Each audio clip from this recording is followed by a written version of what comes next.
Hello friend, I'm Amit Kumar. Welcome back to High Tech Galaxy YouTube channel.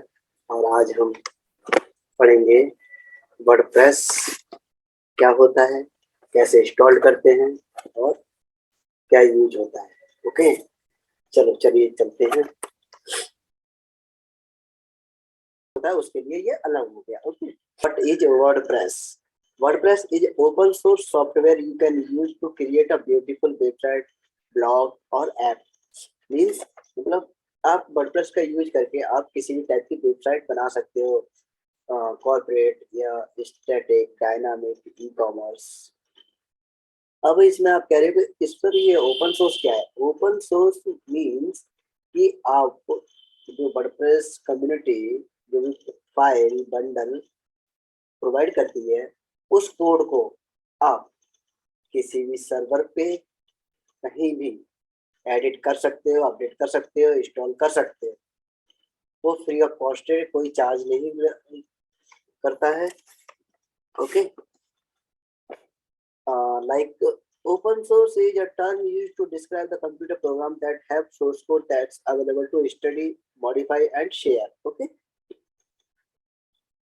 that's it।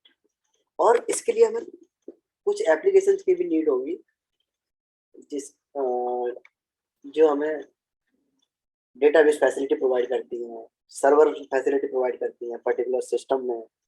Okay, जैसे जैम, वैम, लैम, VS code.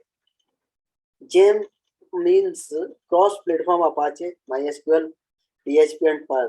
Okay, and WAMP Apache, MySQL and PHP. LAMP means Linux, Apache, MySQL and PHP. So VS Code is the code editor platform, means Visual Studio Code editor। तो आइए हम WordPress को install करते हैं। तो दोस्तों, ये application को हम कैसे और कहाँ से डाउनलोड करेंगे?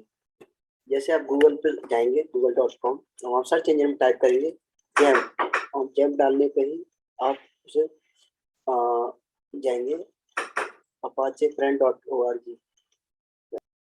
तो दोस्तों, आप यहाँ देख पा रहे होंगे, जैसा कि मैं बता रहा हूँ, ये यहाँ से आप विंडो के लिए डाउनलोड कर सकते हैं, ये लाइनक्स के लिए और ये OS X के लिए। तो मोस्टली आप विंडो के लिए यहाँ से डाउनलोड कर लेंगे। सिंपली सेम वैम्प सर्वर के लिए वैम्प सर्वर भी आप यहाँ से डाउनलोड कर सकते हैं। और इसमें ये देखना होगा कि 32 है आपका या 64 बिट का है आपका, तो उसके अकॉर्डिंग आप डाउनलोड कर सकते हैं। ओके, और सेम यह जो लैम्प सर्वर के लिए होता है, तो आप ये तो बहुत रेयर यूज होता है। ओके, तो दोस्तों, ये वर्डप्रेस डाउनलोड हो चुका है। ये सी ड्राइव में आप जैम किया हुआ तो जैम फोल्डर दिखेगा, लैम्प किया हुआ तो लैम्प दिखेगा, वैम्प किया हुआ तो वैम्प दिखेगा। मैंने जैम किया तो मेरे में जैम दिखेगा। चलते हैं मेन सेकंड थिंग। अब ये यहाँ पे आप कह रहे होंगे htdocs, ये रूट फोल्डर है, इसके अंदर ही जो कुछ करना है आपको, सब कुछ भूल जाइए। इसके अंदर आपको जो भी काम करना है सब इसके अंदर ही करेंगे। अगर वैम्प होता तो वैम्प के अंदर होता www मीन्स www फोल्डर होता। ओके, तो इसके अंदर चलते हैं। ये मैंने यहाँ पे वर्डप्रेस डाउनलोड किया है अभी, और ये इसको एक्सट्रैक्ट कर लेते हैं।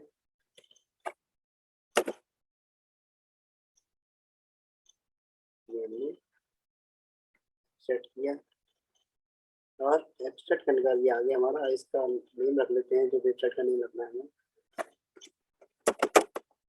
लेट्स लर्न WP, यानी कि वर्डप्रेस। ओके, और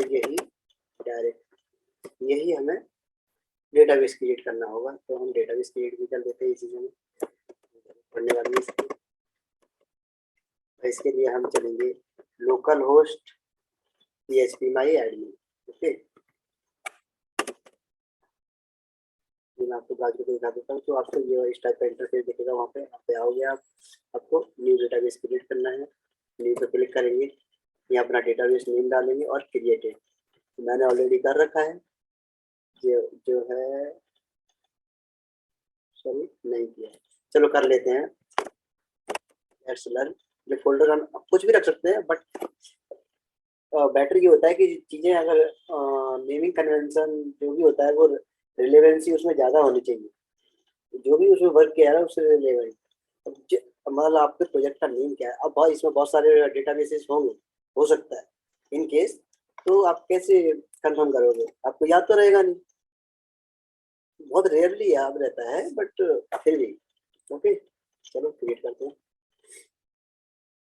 ये हमने डेटाबेस क्रिएट कर दिया, और यहाँ पे हम ये देखो रख लेते हैं, ये डेटाबेस कॉपी कर दिया है, तो ये चीज़ों की हमें जरूरत पड़ने वाली है, अभी हम इंस्टॉल कर देते हैं।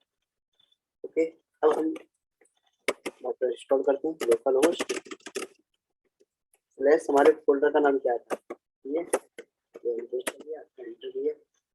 आइए प्रोसेस करता है,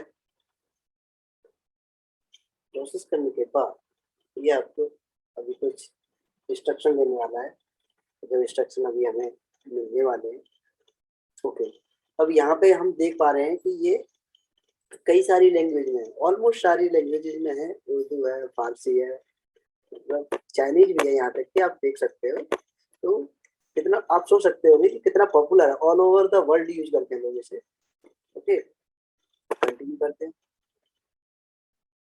कंटिन्यू किया, अब इन चीज़ों के हमें ये बोल रहा है कि ये चीज़ आपको नेक्स्ट स्टेप में प्रोवाइड करनी होगी, ये भी देना होगा, ये भी देना, ये भी देना होगा। चलो लेट्स गो। ओके, अभी हमने टर्म्स कंटेंट कर दिया था ये, ठीक है। अब देख रहा यूजर नेम, यूजर नेम तो सर हमें पता ही नहीं है। जब आप जैम्प या वैम्प इंस्टॉल करोगे ना, तो डिफॉल्ट सेटिंग रखोगे तो आपको यही यूजर नेम रहता है, जो यूजर नेम है आपका रूट यही रहेगा, और पासवर्ड आप ब्लैंक छोड़ देना, ठीक है। और ये है आपका टेबल प्रीफिक्स। यह table prefix by default WP underscore होता है। अगर आप ज़्यादा प्रोटेक्ट करना चाहते हो तो कोई भी अपने अकॉर्डिंग जो लगे, हाँ ये ज़्यादा टफ है, तो उसको ऐड भी कर सकते हो, इसको हटा के इसको हटा भी सकते हो, इसमें मर्ज भी कर सकते हो। चलो डेटाबेस हमारा मैच कर गया, अब आगे प्रोसीड करते हैं रन इंस्टॉलेशन। ओके, अब कह रहा है कि आपको साइट टाइटल क्या रखना चाहते हैं, तो साइट टाइटल हमारा वही था जो हमने पहले डिसाइड कर लिया था, लेट्स लर्न। यूजर नेम मतलब जो वेबसाइट का एडमिन रखना है वो एडमिन ये, पासवर्ड आप कुछ भी रख सकते हो, तो मैंने इजी रख लिया है इजी करने के लिए, तो इसको टिक कर लेंगे इजी है तो। और ये discourage search engine from indexing this site, ये अभी हमें इसकी नीड नहीं है। अगर हम लाइव सर्वर पर काम कर रहे होते, लाइव सर्वर पर होस्टिंग कर रहे होते, तो टिक करना हो, क्योंकि क्यों टिक करना होता है सर, क्योंकि जब तक हमारी वेबसाइट कंप्लीट ना हो जाए, ओके, डिप्लॉय ना हो जाए प्रोडक्ट हमारा, URL must be perfect. Okay, that's why इसको हम टिक कर देते हैं कि जब जब तक हमारी वेबसाइट कंप्लीट ना हो जाए तब तक हम गूगल को कोई भी इंफॉर्मेशन शेयर करना नहीं चाहते अपने वेबसाइट के रिगार्ड, तो इंडेक्स नहीं करेगा वो। और इंस्ट्रक्शन दे दिया कि हमारा ये है चीज़ें हैं। ओके, ईमेल एड्रेस प्रोवाइड नहीं किया है तो आपको ईमेल एड्रेस भी प्रोवाइड करना होगा। ओके, ओके,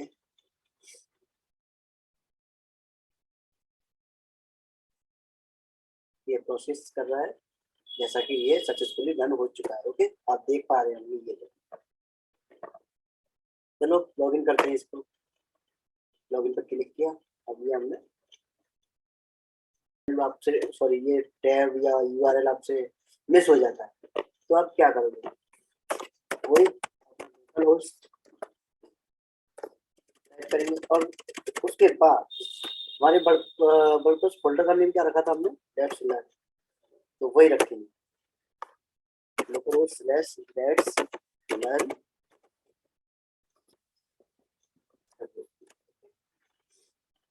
ये हमारी वेबसाइट होगी, ये होस्ट हो चुकी है। अब हमें लॉगिन यूआरएल कॉल करना है, तो डिफॉल्ट वाला हमारा WP-admin होता है। ओके।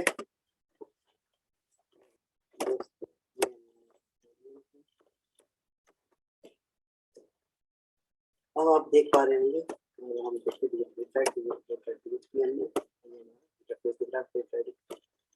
ये हमारा कंप्लीट इंस्टॉलेशन हो चुका है। ओके, अब इससे आगे की चीजें हम कल डिस्कस करेंगे। Thank you, bye bye, take care.